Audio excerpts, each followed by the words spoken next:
बोल जयकारा बोल मेरे श्री गुरु महाराज की जय। शीश महल दिवस 15। श्री गुरु महाराज जी सभी गुरुमुखों को 15वें दिन में समझा रहे हैं कि गुरुमुखों, जिस तरह की बाहर से प्रेमी जन दर्शनों को आते हैं, वह कोशिश करके, मेहनत करके, यत्न करके ज्यों त्यों दर्शन की अभिलाषा से श्री अनंतपुर पहुंचते हैं, उसी तरह ही सुरती को भी नीचे से उठाकर अपने अंदर में सतगुरु के स्थान पर गगन मंडल में पहुंचाना है। वह शरीर से सफर है तो ये सुरती से तय करना है। दर्शनों को आने वाले अपने नगर से श्री अनंतपुर पहुंचते हैं। उनके रास्ते में कई तरह की तकलीफें आती हैं, परेशानियां होती हैं, पर उनका जो एक्साइटमेंट होता है वो उन मुसीबतों से, उन रुकावटों से भी ऊपर उठ जाता है।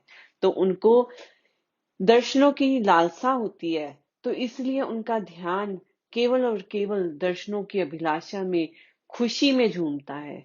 कोई भी मुसीबत हो, कोई भी रुकावट हो, परेशानी हो, हंस के सह लेते हैं।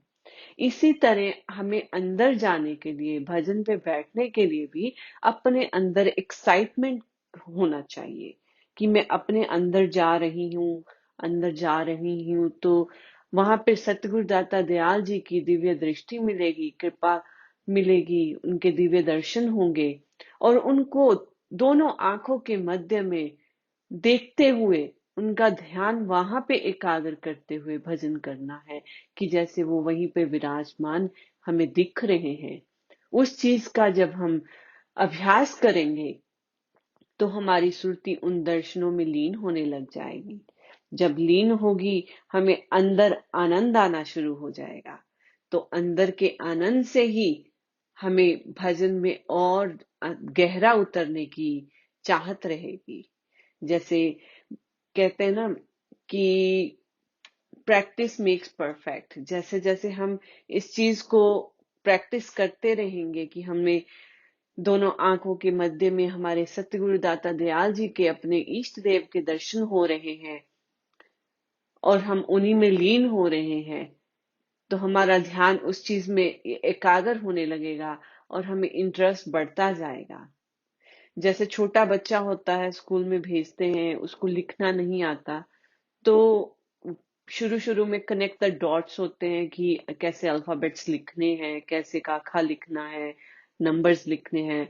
तो उन डॉट्स को कनेक्ट करते करते बच्चा सीख जाता है सब नंबर्स लिखना, अल्फाबेट्स लिखना।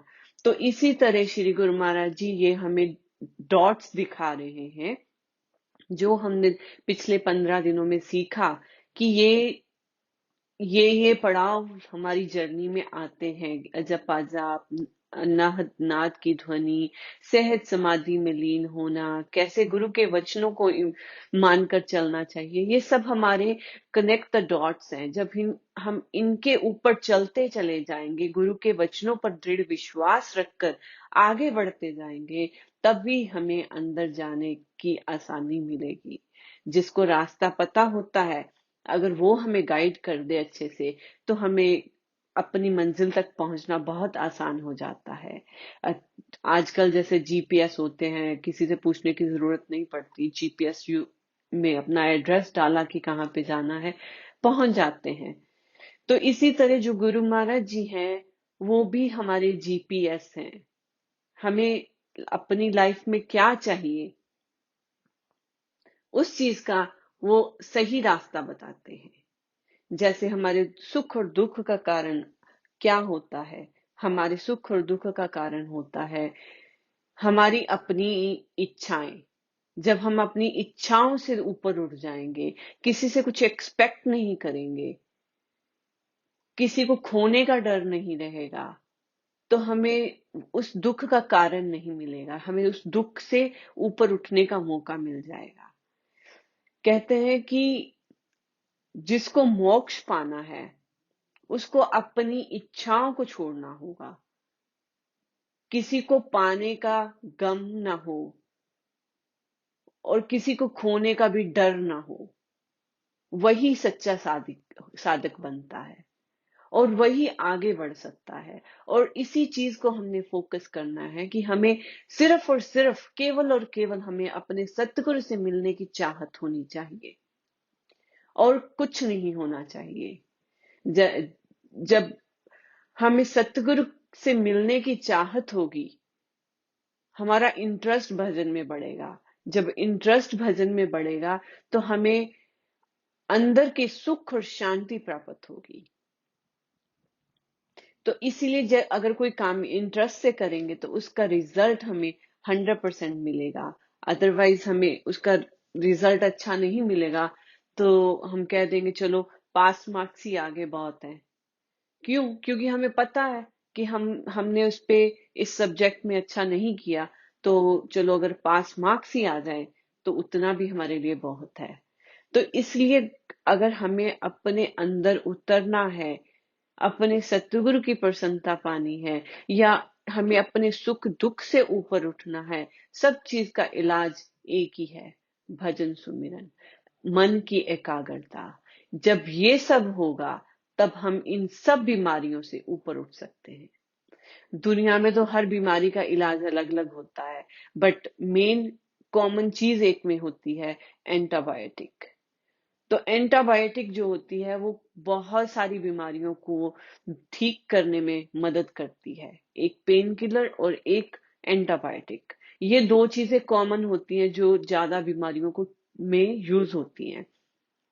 तो इसी तरह गुरु महाराज जी भी समझाते हैं कि भजन अभ्यास करने वाले को अपना पूरा इंटरेस्ट देना होगा और अपने मन के विचारों को चलते हुए उनको देखना होगा कि वो अपने मन के विचारों में क्या ला रहा है। जब हमें पता होगा कि लीकेज कहाँ पे है, निंदा चुगली हम कर रहे हैं तो हमारे बैड कर्म बढ़ते हैं। जब ये सब पता होगा, परहेज करेंगे तो हम अपनी बीमारियों से ठीक हो सकते हैं, मन की बीमारियों से ठीक हो सकते हैं। तो गुरुमुखो, यही श्री गुरु महाराज जी समझाते हैं कि अपनी खैर खवाई, नेक नीति और सच्चाई के साथ सेवा और प्रेम में सतगुरु के साथ रहें, अपना ध्यान दृढ़ करें और वही हमें सच्चा सुख और सच्ची खुशी देने वाली है। और उसी से हमें अंदर जाने का रास्ता मिलेगा और हम पहुंच भी जाएंगे, श्री गुरु महाराज जी की प्रसन्नता पाएंगे। बोलो जयकारा बोल मेरे श्री गुरु महाराज की जय। बोलो साचे दरबार की जय।